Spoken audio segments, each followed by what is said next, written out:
All right, so this is the experiment that I'm messing around with the LEDs versus the CFLs.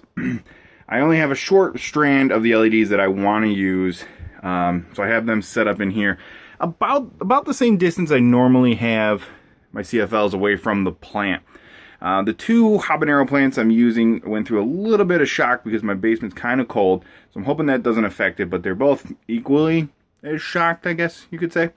The LEDs I have right here, like I said, are the 50/50 white with the 6500 Kelvin rating, and I just have them circling around it. It's not the best setup in the world, but it's a decent amount of light getting on that plant, completely surrounding it, which is what I like. I like that setup.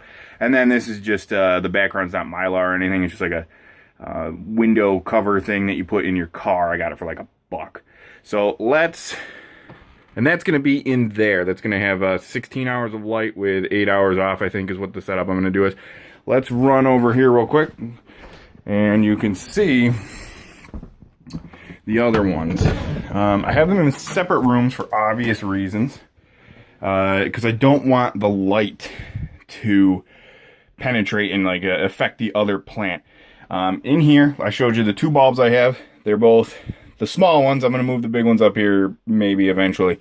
6500 Kelvin rating for those.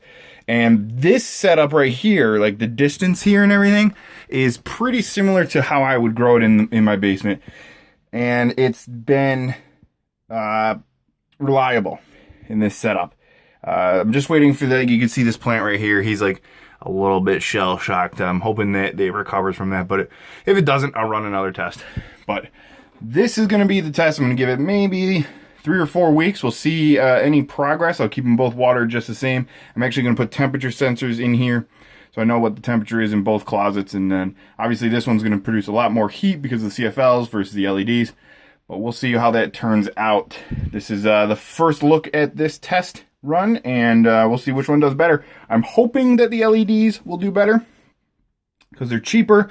I can get more of them, and they produce no heat, but the CFLs have a running track record with me because that's what I've always used, that and fluorescent lights. So stay tuned for some more updates on this, and we'll see which one does better, and hopefully I can switch the system completely over to LEDs because that'd be freaking great. But stay tuned for more updates, and thanks for tuning in.